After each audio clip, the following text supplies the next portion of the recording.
10 years is a long time. Let me show you around. Where them dimes at? Hillary. Let's go find you something fit for a prince. What do you think? I am Damien Not on our Hope from watch. TV Guide Magazine and TV Insider, and I'm talking with Vivian and Phillips Banks from the Bel-Air reimagining of The Fresh Prince of Bel-Air on Peacock. So good. Such an interesting twist. It was such an inspired idea.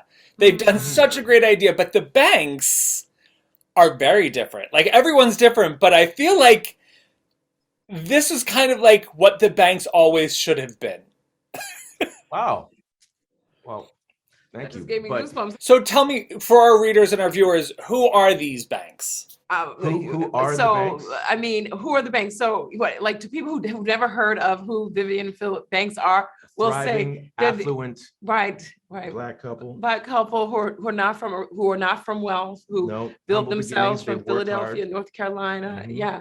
And he's a successful attorney who built himself a grand career. And she used to be a successful artist, and she put that all on the back burner for 15 years to help his career, raise the kids. And they were a united team, and they had a shared vision. to work So together. they had a shared vision.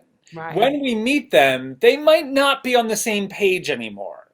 Right. Right. I love how they do it, because it's not like a sharp left turn. It's like something inside of her, and also her daughter putting a mirror up to her own face of her having to face of like, who I'm allowed to be more things. And I love the storyline, because at 40, some of us might think like, oh, I'm 40, I missed the bus. Right. And she has to deal with like, have I missed the bus? And I'm telling my son that he needs to bring, I'm telling my nephew he should be more and bring his swagger, but why am I not saying that to myself as well? And actually all the characters having to ask themselves very big questions like that. And Philip, he would be, if Carlton is the prince, Philip would be the king. But with Will coming in and shaking so much up and putting so much of what he's worked for at risk, I'm interested to see how these two find a common ground, because there is that level of like, no, you can't act like that in my world. Yeah, it's a slippery slope for sure. There's he has to be very mindful of how he conducts himself in certain areas, and because it could be dangerous for his life. Because and it could affect the whole household, my whole career. So I'm just trying to be a guide for Will. So Jimmy, first talk about your character and what new you bring to it. So I suppose what new is that Jeffrey's not a butler. We're not doing that anymore. Not in 2022. Jeffrey's a house manager, but that's a code for many other things. He's an uncle to the family. He's Phil's best friend. They're equals. He's his advisor. He's lieutenant.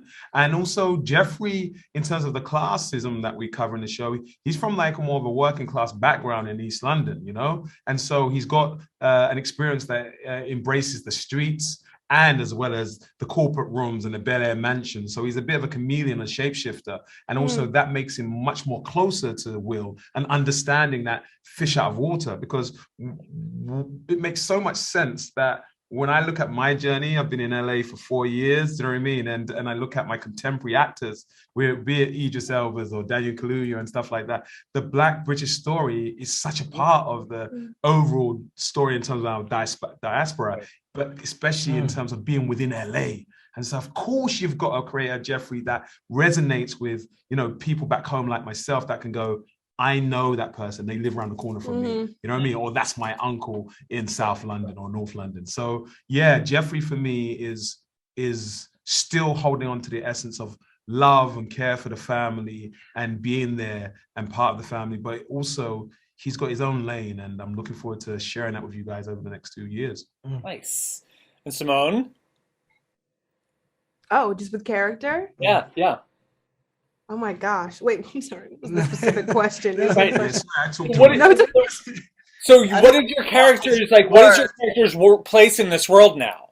Oh, okay. Yeah. I think Lisa is a grounding force for Will, but I also think she's like a really she's friction for Carlton. So Lisa's really cool because she is kind of in the middle of a lot of worlds that push and pull her in different directions.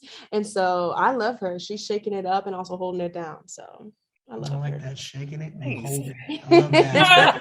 Love that. And who is this Jazz? So this jazz is more just to explain some of the differences between the first and this one. Jazz is more of a confidant, Mm.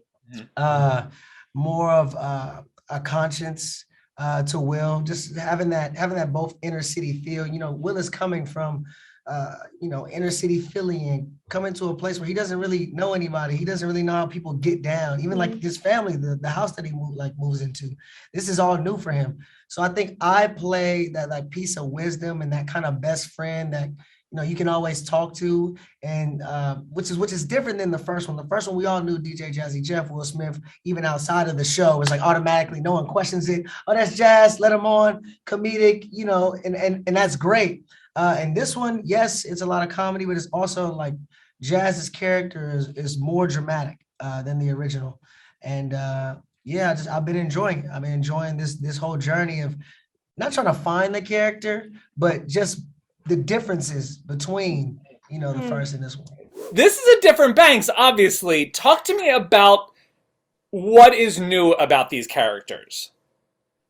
Man, I mean, so much is new, but I think the overall theme is we want to relate to this generation, and this generation goes through some crazy stuff, like on the regular. I mean, me speaking on Hillary, she's an influencer, so that's such a relevant path with all the platforms of social media, but she really pulls the curtain back on what goes on behind these cameras and when you're done pressing record, and it's definitely not all it's cracked up to be. So I think just telling these authentic stories in this modern way is something really refreshing and captivating. That's what the goal is to make storylines that people can relate to. Yeah, I agree with you, Coco, about how My name's Michelle. oh my god. About how we just want to tell these stories in a new modern way. I feel like, since Ashley's really young, with her being so woke, there's social media, and I feel like kids are literally, that's how they learn. And Ollie, Carlton. Like, what have they done to Carlton? I love this. No, I love this. And see, that's the thing. I keep saying that, in the original show, a lot of Carlton struggles was played for laughs. It was always, this black kid who doesn't know how to be black, oh, he's corny, he's this. And it's funny. But then when you see it in this context of like, no, what are the real life implications of, telling a young black kid, hey, you're not black enough. You aren't really this, you aren't really that.